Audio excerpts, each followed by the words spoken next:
All right, everybody, welcome back. Sam's Army match week number 28. We got a lot to talk about. We're going to start with the Premier League, where we will discuss Chelsea childishness, PGMOL versus Tottenham, and Burnley's rollercoaster weekend.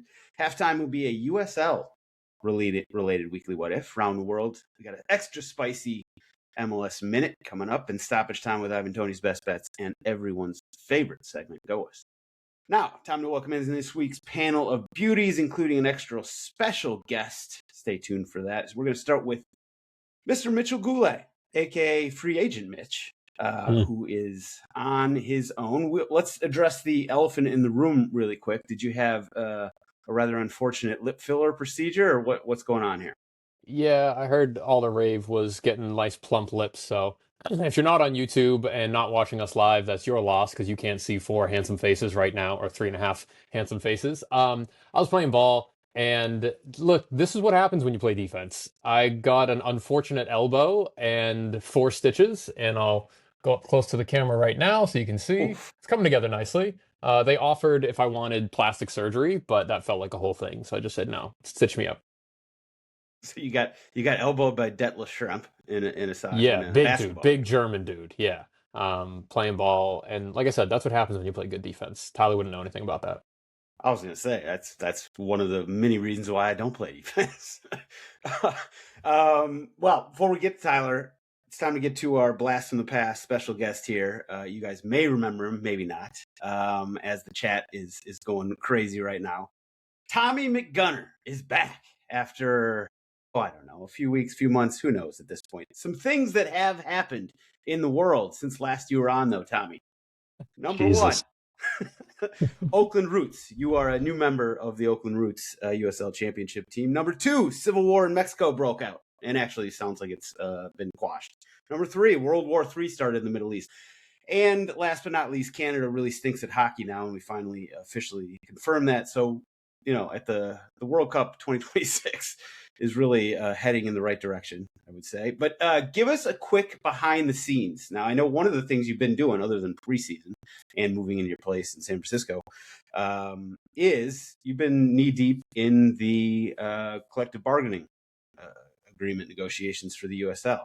So just give us a quick update on where things stand with 4 days before the season starts? Yeah, so season starts on Friday. We're currently not in agreement. I think both sides would like to, but I think the latest bit is we brought back the latest proposal from the USL where they said there was not much movement, and so basically felt like, okay, this is their offer currently. We asked the player pool, would they accept it? 90% of the player pool said no, we wouldn't accept it. And then our follow-up question was, do you authorize the bargaining committee, me plus I would say 6 or 7 other USL players, plus our executive director and 2 lawyers, to authorize a strike at the moment that we see best fit? And 90% again of the player pool said yes. So that's kind of what came out online on Friday. And so we typically have right now, like the cadence is 3 to 4 hour meetings with the league representatives and club representatives. And key piece there is they're not the same entity. It is a kind of 3-legged stool where the league and clubs are separate. And the most recent session was last, I would say, Wednesday or Thursday. And that was the first time we had a federal mediator involved. So typically it's been their side plus our side. And the last meeting, federal mediator came. And given the West Coast move, I'm also kind of delayed in joining those meetings because of training, because they happen basically around the same time that we're recording right now. And so, yeah, that's been a challenge as well. So it's not just you guys that are missing out on me. Everybody's only getting just a little bit of Tommy these days, Exactly. including Mrs. Tommy. All right. Well, I appreciate the update, and also it is great to have you back. One follow-up there, though. Has there been is there any angry Zoom calls? Is there any yelling involved here? Or is it all sort of not friendly, but, professional? Occasionally, I'd have some stories to tell you that I will not air on air. Sam's Army After Dark. We'll have to get that on the Yep. bonus episode. Get in the Patreon for that, boys and girls, by the way. All right, last but not least, never least, Tyler, Nathaniel, Terrence. Yes or no, are you actively working to subvert the USL Players Association so that you can get paid this weekend? No, but I'd like an opportunity to respond to one Mitchell Goulet accusing me of not playing defense, because I've played with him once and I was an absolute dog on that day. And I think him accusing me of that is just beyond slanderous. And I just wanted an opportunity. Yeah, no, you're right. I chose an opportunity to take a cheap shot, and you played really well that day. So I look forward to playing together again, maybe one-on-one sometime. Ooh, oof. Now that is a bonus pod or a bonus episode of some sort. I'm not doing whatever weird lip stuff that his side piece did to him. You wish. I'm out on that. You wish. Oh, you've changed, Tyler. You've changed. All right, we'll move on. As teased before, get in the Patreon. You get access to the Discord, which is the best thing going, the coolest little soccer sicko community in the United States, I would argue. And also bonus episodes, we'll get those going, and the Discord chat, the live chat for our episodes on YouTube. Get access to all that, $3.99 a month on Samsung and Patreon. Get in right now. All right, Premier League. Some interesting results. The highest profile game of the weekend coming in was Arsenal and Chelsea, London derby. Arsenal took care of business 2-1. There was a lot of things that happened in there, not a lot of soccer. But a lot of other things. Burnley and Brentford. Just as everybody predicted, the wildest, perhaps most exciting and entertaining game of the Premier League season, of course, with Burnley hosting Brentford. Brentford came out on top 4-3 in a thriller. City beat Leeds 1-0. Fulham over Spurs, another loss for Tottenham. Those are just a few of the scores. Actually, Wolves beat Villa 2-0 on Friday, way back when. Well, Tommy, it's been a while. You're back. Which of those games or any of the others stood out to you as most interesting, and why? I would probably say Burnley, Brentford, not Arsenal, Chelsea. I would say just the losing the 3-goal lead, the end of regulation, kind of the goal called back. That's the drama. That's fun. I mean, general commentary on the Prem lately is like there's no real build up or kind of like foreplay to goals. It's just like set piece, and you're just like, all right, one pass, boom, goal, one pass, two pass, goal, and you're like, it's less emotional, less exciting to watch. So yeah, I would probably say even though there's like crazy scores, I don't know if any of them that I watched. Brentford, Burnley, I didn't watch. I just watched the highlights. Were interesting. I mean, listen, Brentford-Burnley was a pretty incredible game. Brentford went up 3-0. Burnley came, crashing all the way back. They got it back to 3-3. They scored a fourth goal. It was actually chalked off. Then Brentford scored a fourth, and then Burnley scored at the death in like the 90 plus whatever, 11th. And that also was chalked off. So Burnley had two equalizers. Actually, they had one that would have put them ahead, and then an equalizer chalked off in basically stoppage time. It was a crazy finish to the game. I will say there was like 8-minute VAR review in the middle of that for I think it was the final goal that got chalked off. And if you're taking 8 minutes, we say the same thing over and over and over. But if you take 8 minutes on a VAR review, it's not clear and obvious. Just fucking play the game and let the boys play. Mitch, what game stood out to you? Not interesting, but let's talk about Arsenal Chelsea. Lots like the margins here were in the refereeing, not the gameplay. I don't think we outplayed Chelsea. Chelsea had the majority of the ball. They even had, I think, some of the more quality chances. And it's kind of upsetting that like 3 points came about because of 3 set pieces, 2 set pieces for us and an own goal. There's no foreplay.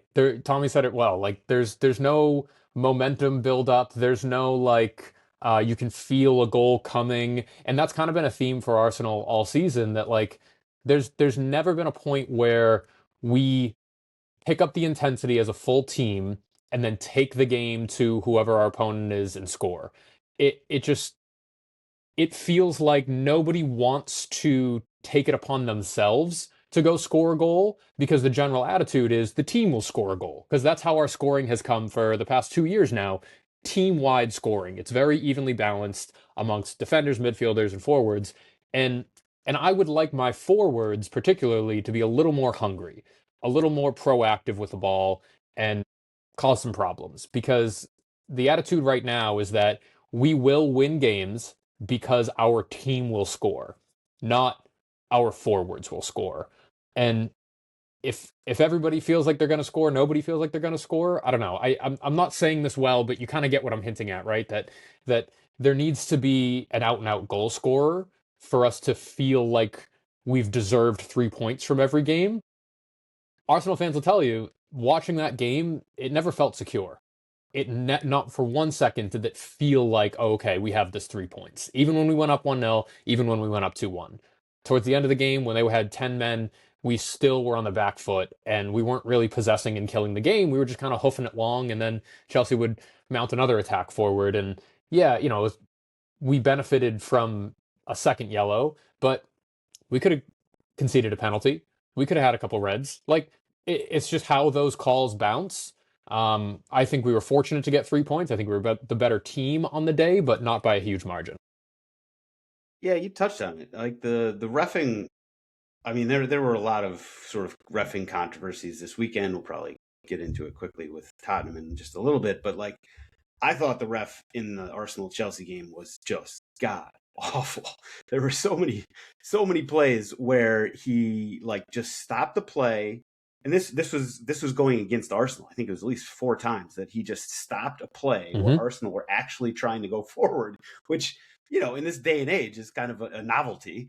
Arsenal were going forward at pace, and like he would stop the game to give a card or just give a foul and not play advantage. It's like, brother, this is like U8 stuff. Like teach you to play advantage in U8. You can come back and give a card later. You don't need to do that now.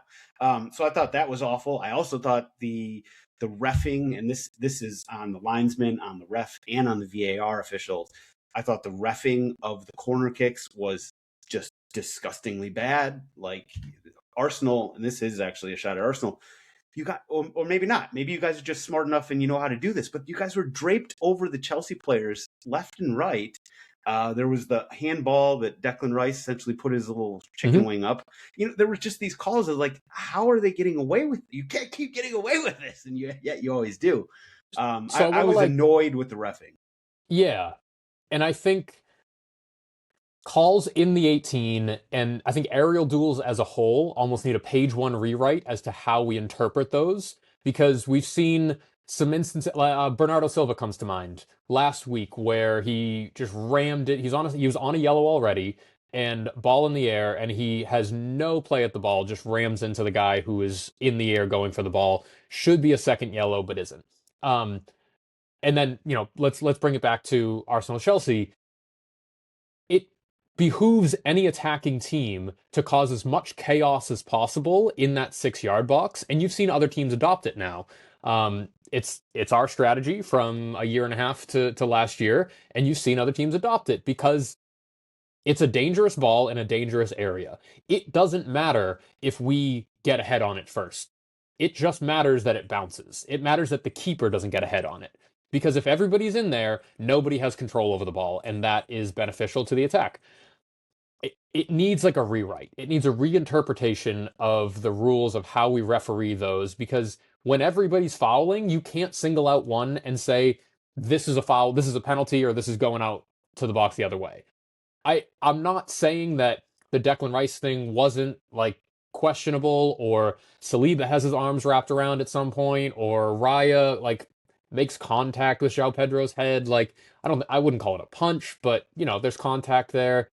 All of those things that are super, super marginal can be said on both sides of the field, but how do you choose which ones to call and which ones you don't? I don't know. I think that you just have to start calling them, and players will respond accordingly. Because right now it seems like they're just sort of allowing teams, and it's not just Arsenal by any stretch of the imagination, they're letting teams get away with bloody murder. and they're not calling it, and then they're like, well, we can't call it because it's happening on every play. Well, it's happening on every play because players aren't, players are responding to referees, and referees aren't calling. I'm with Sam. There doesn't need to be a rewrite. There needs to be an agreement amongst the referees. Like, we're going to crack down on this, right? Like, it's like when they first started to crack down on the denial of restarts and how quickly that's going to be a yellow card. Like, it's the same sort of thing. Like, just at the beginning of next year, it's probably going to be addressed that the amount of contact that occurs in the penalty area on a corner. Like, if that were to happen, that's a yellow card in the middle of the field. Mm-hmm. Like, if Gabriel is grabbing onto Joao Pedro like that for a free header in the middle of the park, that's a yellow. Like, it's not a soccer play. So I know that this has sort of become the norm. And listen, us as pundits, and I say that with the most amount of facetiousness possible, us as pundits have been saying this forever, right? Where it's like, well, there's grabbing on every play. You could probably call a foul on every single set piece. Then fucking call it, and it'll stop happening. Then defenders will change how they do it. I mean, thank goodness we actually have the one piece of legitimacy to this podcast who's finally back on the airwaves again. I mean, Tommy, you tell us, like, in terms of like how you're defending on a set piece versus how you're defending anywhere else on the field, and what's sort of allowed to go on and what's not. Yeah, you're spot on. You can grab, hook, claw, everything on set pieces. There's just so much chaos. Two things. We played up in Boise, I should say it correctly after learning it this weekend. And I swear the ref was like, when the ref like doesn't show up with the badge on his thing, like doesn't tuck in his shirt, like these guys were like U8 level. And to be fair, there was like 3 or 4 corners in a row where it's just so much grabbing. Like, I get elbowed in the neck and start like coughing, and then the guy in front of me is like grappled to the ground, and they're like, holy shit. And then one more happened like that, and then he was like, all right, guys, like, and everyone kind of knew that this is like 70th minute, knew he had no idea for either team. And he's like, the next person that touches someone is getting a penalty called against them. That's like what he said. And we're like, oh, okay, like, this guy's actually serious because he's so bad that he, like, if you touch someone, he will call you. And like, he's the poor example of it. But sure enough, like, the next corner, like, none of us are grappling and they score. And so it's like, it's such an advantage. The other thing I thought about was, for you two basketball guys, what happens if there's like a 6-yard box or 12-yard box where it's like, can't spend more than 3 seconds in there before the ball's kicked? Mm-hmm. Kind of like what's that, paint violation in basketball? Yeah, it's 3 seconds, offensive and defensive. And Yeah, there's a like, fair amount of like, elbowing that goes on and like rebounds and stuff like that. But in the NBA and even in college ball, like, it's called pretty regularly, and you can, because there's just less people on the court, you can kind of see what is a foul and what isn't. There's a maximum of 6 guys rebounding at once versus on a corner there's 12 in there. So it's a little more apparent in basketball, but a 3-second rule in the 6-yard box when the ball's not in play, maybe. The stakes are just like so high, infinitely for high, that. right? Yeah. And I it's don't know like, that that's going to change too, like a 3-second rule take. I don't know if that's going to change too much, because I was actually giving Arsenal some credit this weekend. I think everybody would move more towards the Arsenal strategy for corners, where you guys start outside the box. You all move in together at the same time. It's clearly coordinated. The corner that you scored, I think it was Saliba scored it. It was clear that, like, Saka knew exactly what he was doing. He was putting it at the back post. I think it was Gabriel was putting it back across, and Saliba was there to head it home. I do think that was an own goal and it was going wide, but whatever. Arsenal does the corner kick thing well, and I just think everybody would have to learn that. I think that's what that would change on that with like a 3-second rule. There's a lot of things that you can't teach about Arsenal set pieces. Gabriel is one of the best headers of the football in the league. The way that guy gets on the end of a cross is unbelievable. His timing, his like instincts to attack the ball, when to put it back across goal, when to put it on frame. Like, he really is one of the premier headers of the football in the world, I would say. So you can't really teach that. But you can have 6'4" center backs. You can cause chaos. And I do want to say, like, as an Arsenal fan, I don't feel great that all of our goals come in this way. I would really like to win the league in a little bit more of like a, I don't know, outfield manner. I'll take it as it stands right now, but like it doesn't feel really good when we score off set pieces anymore, at least. Yeah, I mean it's become such a thing, and yet whatever. At the end of the day, it feels like it's just ammunition for me to try and talk shit about a team that I'm angry about them perhaps winning the league at the end of the day. Now on the other side, Chelsea. What is going on with this team? They've now got 7 red cards in 28 Premier League games. I think 9 in all competitions. That is far, far more than anybody else. I think the next closest in the Premier League was like 3 or 4, and that was like Everton. I could be mistaken on that. I don't even know what to say about this other than, because it's spanned multiple managers now. It's clearly they have talent. It's a talented team. They played with Arsenal, which is not nothing. But they just like lack leadership, I guess. They're obviously a younger team. This team, it feels like they're a talented mess. And the red card that Neto got, aside from absolutely killing me on FPL, was just so unbelievably stupid when you're on a yellow card to go into a challenge like that. It's like, just to do that, to make that play, suggests to me that there's nobody in the locker room that was then going to basically shake the shit out of him and be like, what the fuck are you doing? So they are an absolute mess. I don't know, Tyler, anything on that? Yeah, first of all, trust me, that wasn't the only thing that killed you on FPL. Okay, you're at the bottom of the basement in our little Council of Elders league, and I just want to say that before we get to the actual segment, because your boy by 1 point. Your boy, you were up by 30 at the end of last weekend. Okay, so it's a big swing. Anyway, I look at, and I'm curious Tommy and Mitch's thoughts on this. And this is just like this is an eye test and like a vibe check on Rosinha.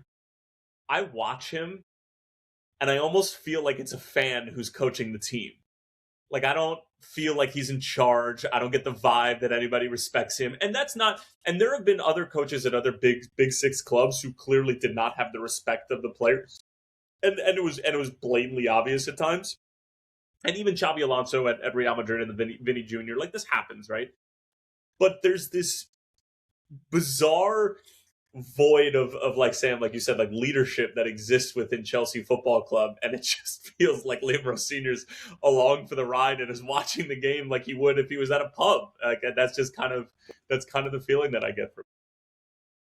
Part of that goes, he's so young, which I know is the trend these days. They can relate better to players and everything. But if you have a guy that comes in so young, why are players going to respect him? Exactly. Like, if you come in with a resume like Xabi Alonso, that's one thing. Like, holy shit, this guy has done everything at every level.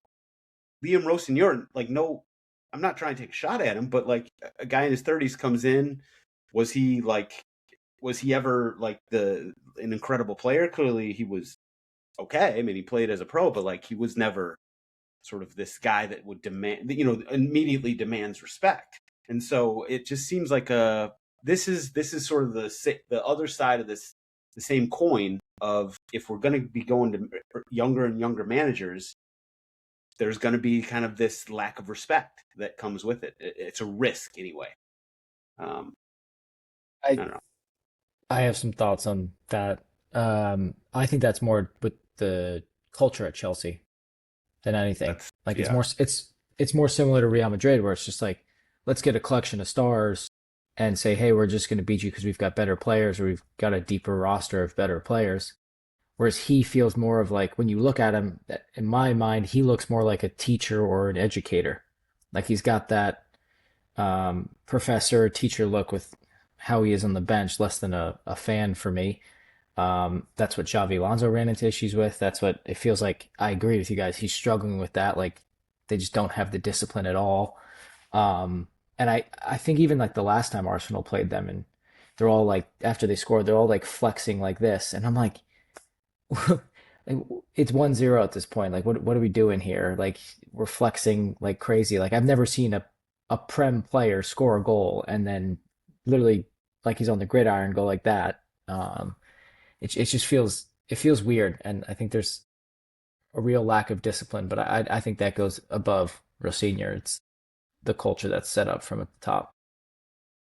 We need an adult in the clubhouse there. Like, who's the oldest? Who's the captain? Reece James? Yeah. It's Enzo. It's Enzo too. Who? I mean, It's Enzo and Reece James. are there any like? There's no vets on the roster. It's a bunch of like sub 32-year-olds, right? Joao And Pedro's like 28.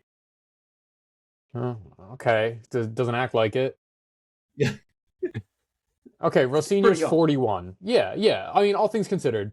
Sorry, Joao Pedro's 24. I got him mixed up with somebody else. What do they say Okay. about you? What do they say about your maturity? Their oldest player is Sanchez on their team last night. Oh, wow. It's their average age is 24. Speaking of Sanchez, what's wrong with that guy's brain? What's going on, buddy? Like what he like has this obsession. They've become the spectacle. Like, goalkeepers have become the most exciting part of these games and what they're going to do, or more importantly, the mistake that they're going to make. Like, that's the most entertaining part for me, is like watching Sanchez flail about and just try to sort it out or just roll the dice again, because it certainly isn't. One of my counterparts at SiriusXM FC, Tom Rennie, tweeted out during the game. I think it was like midway through the second half. He was like, we're pretty far removed from the days of Jurgen Klopp and Pep Guardiola's football, huh? Like, with those matchups where like it was the most fluid, open football you could possibly imagine, and like literally an ode to the beautiful game. And I wish to God, Tom, that Mikey was on here to be able to get riled up about this. But like, we are so far removed from that, and those days are like maybe 2 or 3 years gone. And it's just insane that we have slipped into the nastiest of the ugliest soccer just to allow Arsenal a sniff at a trophy that they probably still won't win this year. But to your point, it does feel like this year, like last year at the end maybe was the tipping point, but this for sure has been the tipping point from week one. This whole year, with the long throws, from day one. It's like all these data analytics departments needed a full off season to run some projects about the value of long throws and set pieces and be like, all right, it's like, you can't dispute this. Let's do it. So and it's and it's not just about how efficient the concept of long throw-ins and corners has become, but it's also, and I think that this is where we lose the exciting part of the game, and we lose teams really exposing themselves. It's counterintuitive to have a corner, have a long throw-in, have this highly effective way of scoring goals, but then also turn around and throw your fullbacks forward, throw an extra midfielder forward, leave yourself exposed on a counterattack, and then have a higher likelihood of you conceding a goal in that type of moment, rather than holding back those players that I just mentioned and making sure that you're firm at the back to not then ruin the highly effective, set piece that you had just so hard earned on the other end. Like, all of these things in terms of like what makes the most amount of sense from a statistical standpoint equal this fucking mess that we have to endure every single weekend now. Like, it's all rolled into one. And everything is cyclical. There will be some sort of antidote for this, as you said, ugly, disgusting sort of brand of soccer that we're watching. I don't know what it's here.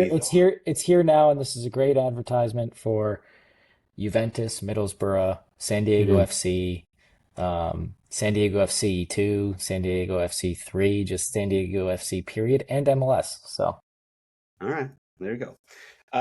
Now, quickly on some of the other games, City, Leeds. I've been thinking, there's a world where I could see Leeds slipping back into this relegation fight. Not if they play like that. That was an impressive performance, even though they lost to City this weekend. Mentioned the reffing in Arsenal, Chelsea, the reffing in Fulham Spurs, also, in my opinion, left something to be desired. I'm not going to I hate complaining about refereeing. it's become now a trend, though, that there's these pushing, sort of pushing in the box and, goals being chalked off via VAR or allowed after VAR. And it just so happens that Tottenham continues to be on the short end of the stick on these calls. It's been at least like 3 or 4 of them off the top of my mind that I can think of. And it feels like unfair. To me, it's just bad luck. I do think the one thing that I had coming away from this Fulham Spurs game, we lost 2-1, is, had Dragusin jumped up and flailed his arms like Gabriel did, and like we gave Gabriel a bunch of shit for in the North London derby last week, if he had done that instead of just kind of be pushed off balance, he probably would have got that call, and Fulham's first goal probably would not have stood. And so I'm actually, as much as I hate Gabriel, I'm kind of giving him sort of credit, and I'm saying I understand why he did what he did and sort of flail like a Greg Louganis flopper last week. If you don't do that, you're not going to get the call.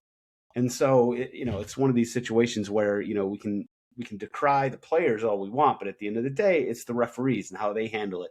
The players will respond accordingly. So I did feel hard done by with the way that that first goal was allowed. A good team bounces back from that. I wouldn't say that we did that. We, at least showed a little heart in the second half. That's just not good enough, though. This coming week, we play Crystal Palace on Thursday, and like it's sad to say, but we're at a point now that this is like an absolute must-win game. We're playing in a must-win game in early March at home against Crystal Palace, and that is your March sucks. By the way, you're going to be in the relegation zone at the end of March. Yeah, probably. You can clock that as my best bet there. I don't even think it's a hot take at this point. I mean, that's why we do actually have to win this game against Crystal Palace, even though we suck at home. They're not playing that well. This is a must-win game. If we don't win this game, my concern level will go from moderate to we're going to go to high threat level. Quickly, Liverpool 5-2 sort of butt spanking of West Ham. Tyler, did you come away from that game thinking, okay, I like that result, or was that more kind of like, why the hell did we just give up 2 goals to West Ham? I was wondering when the other shoe was going to drop and when we were going to give up a couple of goals. Like, this was an overbetter's dream, this game. Yeah, I don't know. Like, it took some set pieces, took some deflections. I'll tell you what, though, that Ekitike and McAllister goal was sexy. Like, that little touch is disgusting. Yeah, I don't know. I fine.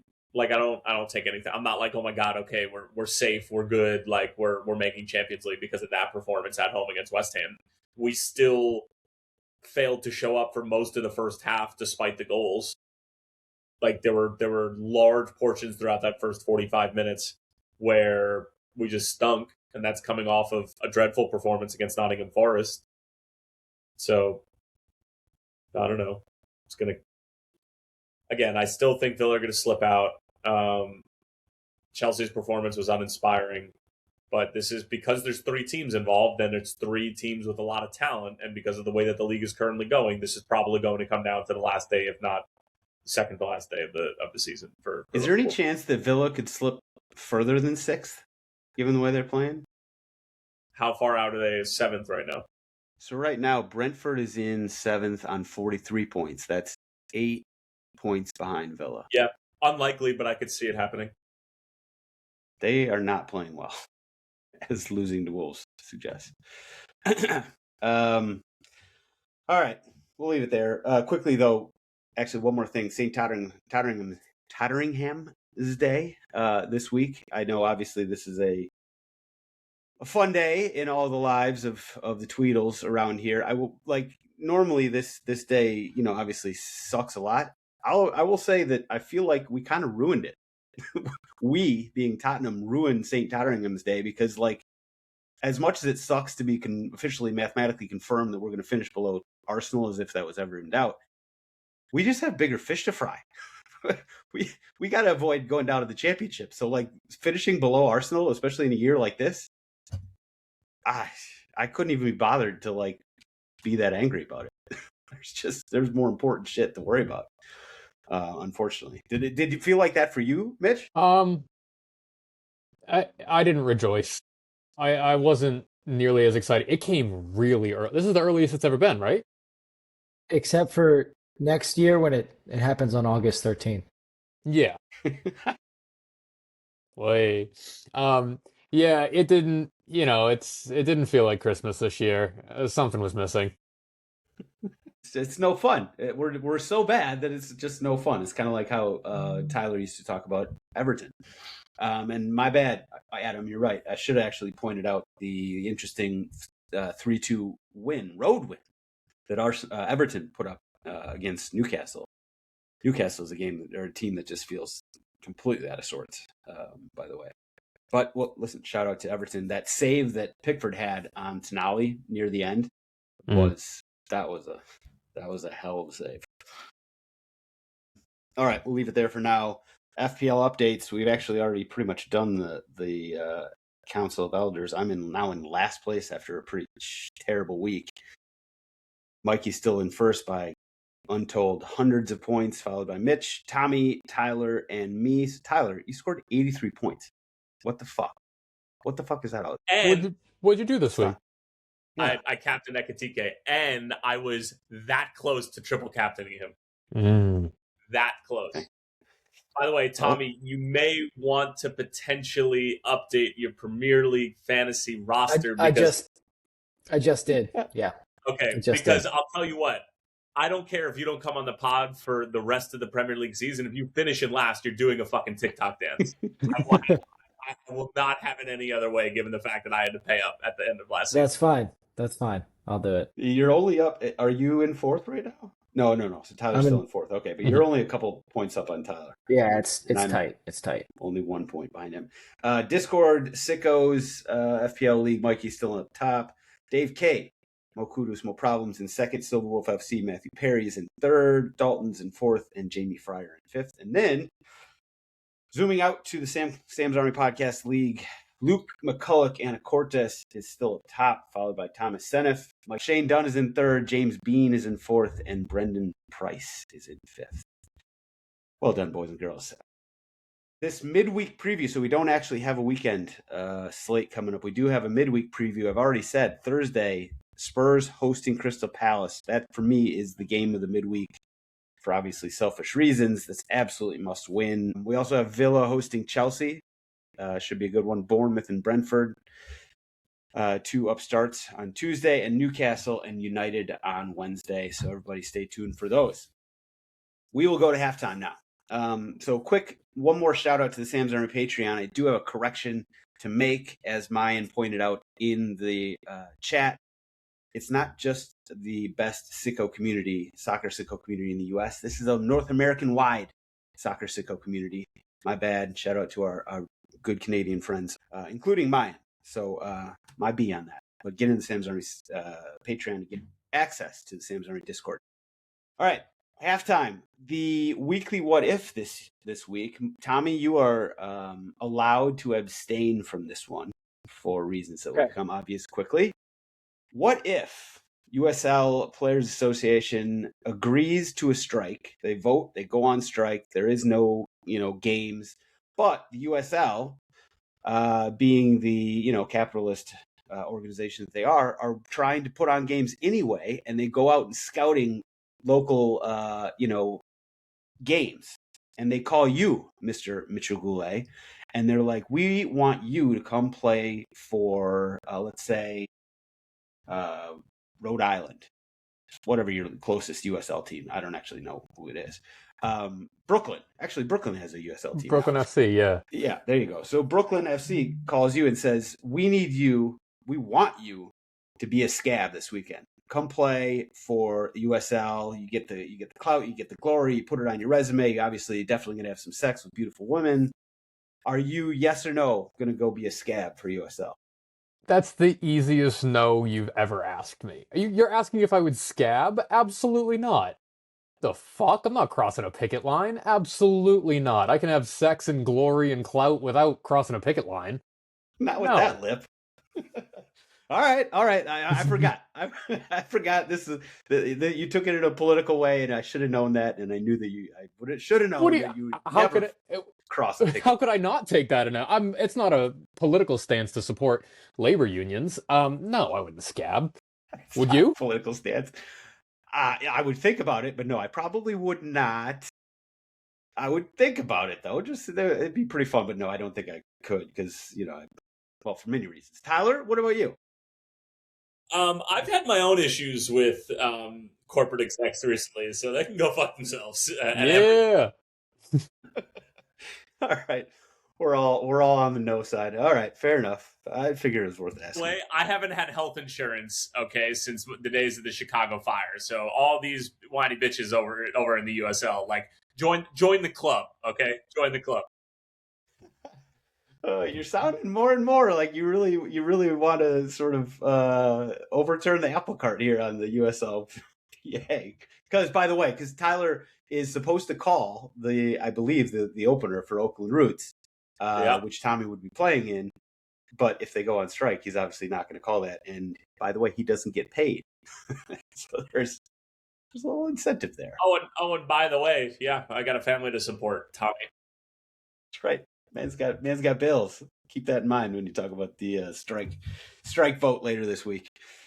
Around the world. All right. We're sticking with you, Mr. TNT. It's time for the extra spicy MLS hit it and quit it minute. Give the people what they want and what they need. I will say, I don't normally do this. I went back and listened to just how spicy last week's edition was, and I was just like, should I tone it down? Should I not? Who really cares? But apparently, it struck a chord with the rest of the Discord and our faithful listeners out there. But I'm happy to bring the heat once again. All right, so. Week number 2 in Major League Soccer. Let's start in the Windy City, baby. Speaking of the Chicago Fire, 3-0 against that USL Championship side that we all know and love, CF Montreal. Joey Saputo, what are you doing, man? Shit or get off the pot. Does anybody really know that you're actually the owner of a soccer team in MLS? Probably not. You certainly don't behave like it. Easy work for Greg Berhalter and company. How about Michael Bradley, folks? Another win against another team that is destitute at the moment. The New England Revolution.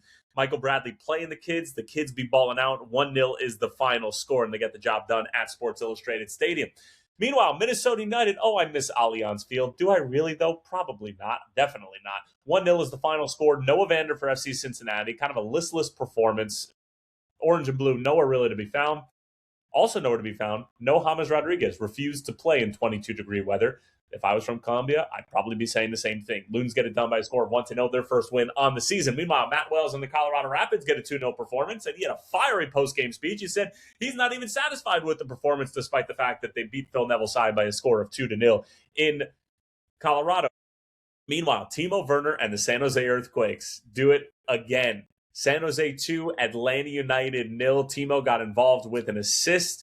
Atlanta United have not won a game. They have not scored a goal. And Tata Martino sort of is like the Major League Soccer Igor Tudor at the moment. And is he going to get fired after 5 games? I don't know. We'll have to wait and find out. Meanwhile, Real Salt Lake 2, Seattle Sounders 1. Tough result for Brian Schmetzer and company. Nice result for Pablo Mastroeni, who I think are going to be sneaky, maybe get into the playoffs in either like a 6 or a 7 seed is my feeling.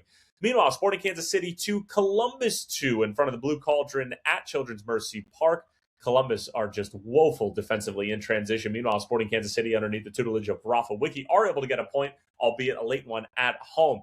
Houston Dynamo 0, LAFC 2. Back-to-back wins to start out the season for Marc Dos Santos and company, and the Black and Gold are cruising at the moment. Tough loss for Houston in I believe that was actually their second home game of the season already, and indeed it was. FC Dallas 0, Nashville 0. Tough game for Nashville SC and for BJ Callahan and company. Despite the red card coming in the 84th minute, nobody really able to get anything going against a Nashville team that people are very high on. Vancouver 3, Toronto FC 0. Toronto left for dead at this point in time. Between them, Montreal, and New England, I think it would be pretty clear as to who would be getting relegated in Major League Soccer. But alas, until we live in such a world, they can continue to be dog shit and nobody's going to really care. LA Galaxy 3, Charlotte 0. Dean Smith and company not looking so hot in the West Coast. Joao Klaus and company get it done with 3 goals and a clean sheet. Happy days. Austin FC 1, DC United 0. Speaking of another relegation fodder type of club, DC United experiencing a loss after their 1-0 win over Philadelphia in week 1. And Austin FC, I like the pieces that they've acquired this season. I think they're actually going to make a little bit of noise despite they're playing sort of like an MLS version of Arsenal. So you can imagine how exactly ugly that is. Philadelphia 1, NYCFC 2. Big rivalry win for NYCFC and company. Pascal Janssen, big fan of what he's doing. This was the game of the weekend. Orlando City and Inter Miami, a little Florida derby. Inter Miami 4, Orlando City 2. The game is rigged, folks, and he goes by the name of Lionel Messi, and they come back from being down by a score of 2-0 after giving up 2 inside of the first 20 minutes, and they score 4 unanswered goals to take the win. Epic scenes, epic shithousery and banter from Lionel Messi, gesturing over to Oscar Pareja, saying, "You want an autograph? Good Lord Almighty." I guess that when you're the GOAT, you can do things like that. And the final match of match day number 2, San Diego 2, St. Louis City 0. Anders Dreyer and company. I'll tell you what, I like this club. I like this club a lot. I think you got San Diego and LAFC in the Western Conference final this year. And I would almost book it at this point in the season. Sorry to Mayan and Vancouver. Sorry to anybody else who thinks that they have a chance. But I think that those are by far and away the 2 best clubs in the West. And that would do it for match day number 2 in MLS. Well done. Well done. Yeah, so I watched that. I was at Soldier Field for the Chicago-Montreal game. 2 things. Chicago actually made it kind of difficult because of a red card.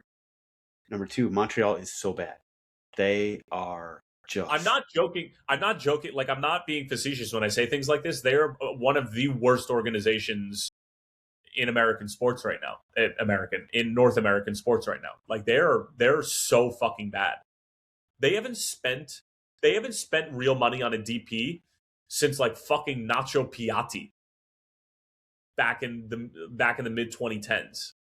Yeah, I was going to say like Didier Drogba.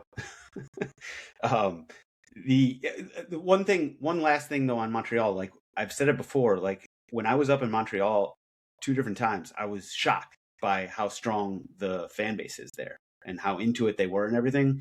It just sucks. Like the ownership is killing it for them, and it's they deserve much better because the product I saw on the field at Soldier Field, yikes.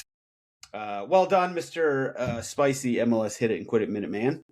As always, we will now head to stoppage time. Where? We start where we always start. Ivan Toney's best bets. Coming off a week where the overtrain was cooking, not with gas. I think we had a week that we were 3-1 and 4-1, and then last week we were 3-2, which actually was a pretty good week because I got a little aggressive with some of the picks. So we added some units. So feel good. We are ready to go again Wednesday through Sunday, 5-a-side. These are all going overs. And they're all going over 2.5 unless otherwise discussed. So on Wednesday, we are hitting the Swiss League. Luzern is hosting Young Boys. That's over 3.5. Thursday, we're going to the Czech Cup. Czech Republic, their domestic cup. Karvina is hosting Victoria Pilsen. Friday, we're going to the Polish League. Lechia Gdansk hosting Jagiellonia Białystok. Say that 5 times fast. That's going over 3.5, by the way. Saturday, we're going to La Liga, Atletico Madrid hosting Real Sociedad. And Sunday, we're going back to Croatia, where Hajduk Split is hosting Dinamo Zagreb. We are really going all around Europe this weekend. But there we go, overtrain. Let's go make some monies. Mitchell, what do you got for us, Ivan Toney's best bet-wise? Excellent. As Eric in the Discord so graciously pointed out, my parlay last weekend hit, and I'm going to give you another one right here. All right, so these are all Saturday's games. I like Ajax moneyline against Groningen. Ajax is pretty much out of the title race, but they are still competing for Europe. They have drawn 4 of their last 5 games, but Groningen has lost their last 6. Not going to be a pretty game, but Ajax will come out on top. I like Dortmund moneyline over Köln, and I like both teams to score in NYCFC Orlando. I'm not sure what the odds are, but you're going to put them all together. I'm presuming around plus 600. All right, there you go. And shout out Der Klassiker this weekend. That game always delivers. Tyler, best bet, what do you got? All right, we're going to keep it pretty low key this week. No commas. I really want to just get back in the win column here. Plus 630. Liverpool money line, Man City money line, Soboslai anytime goal. That's it. Easy enough. Easy peasy. Lemon squeezy. Okay. Now, Tommy, it's been a while. You want to dust off that Nostradamus skill set you got? Yes, I would. And I don't know the next time we'll be on, obviously, so I'm gonna do Tottenham to get relegated. Wow. Wow. That just feels like that feels more personal than actually prediction. What a deck. What a deck. I like that. Though I respect it. I don't like it, but I respect it. We'll see if you ever get What happens first? USL players take the field or Tottenham gets relegated? Gets relegated. Well, if we lose on Thursday, I think it's a real possibility. All right. GOAWs. Tommy, I know you got to get going. You got to go for us. Yeah, I do. Just the entire Red Bull organization right now. I think they nailed their sporting director with de Guzman, Bradley head coach, and then playing the young kids. I think obviously Mehmeti and Julian Hall are getting a lot of love. Mm-hmm. I personally love Mehmeti. I think he's class. He's the real deal. And like, I hate to kind of be the guy to mention a world-class player when you watch a 16-year-old, but he does have some shades of Busquets in him, and I feel pretty comfortable saying that right now. But I want to temper that one just a little bit. Long way to go to you get to his level of career. And then the one that I think is not getting enough love is Justin Che at the back line. So they basically played 4 fullback profiles, and I think he's originally a fullback, or at least fullback center back hybrid. Yeah. And he's playing center back in a back 4, and that whole back line has been super organized, been really impressed with them. 2 shutouts, they've dictated the game in both, just top to bottom. I wouldn't have said this and maybe since Jesse Marsh days, but they're playing some really good football, and it's nice to see that in the New York, New Jersey area again. Good shout. I'm sure Timmy Parker is overseeing that operation and imparting his wisdom into the young bucks. So we'll give him a shout out as well. Mitchell, what do you got GOAWs wise? Justin Shea's been on the scene for a while. I remember him, he got some looks over at Hoffenheim, Bayern Munich 2, Dallas. I just feel like I've heard about him for a really long time, but he's only, 22? That's a good player. One of my GOAWs is Tyler for using the word tutelage in his MLS Hit It and Quit It minute. That's a really good word, and I like it. Another one of my GOAWs is Alex Iwobi for the finish this weekend, like an inside of the foot yet out-swerving finish. Just a really beautiful hit. There's something about an unorthodox type of finish that I just really like. Messi for the signature thing. I don't think anybody else could pull that off. Even Cristiano Ronaldo. Maybe Cristiano Ronaldo, but I don't think anybody else could pull that off. Let's be very real. He's one of the only athletes in the world that can pull off something like that and come back and win the game. They were winning at the time when he did that, but even still. And I think that's it. I just really like the word tutelage. It's good. So you hate lots of words, but you do like very specific words. No, I don't hate lots of words. I like effective communication. I like clear points, and I like people who can get to the point in as few words as possible. I can read. I want to go on record as saying I can read and write. I choose not to sometimes. Fair enough. I also like to get you wound up every time I say your adjective words. Yeah.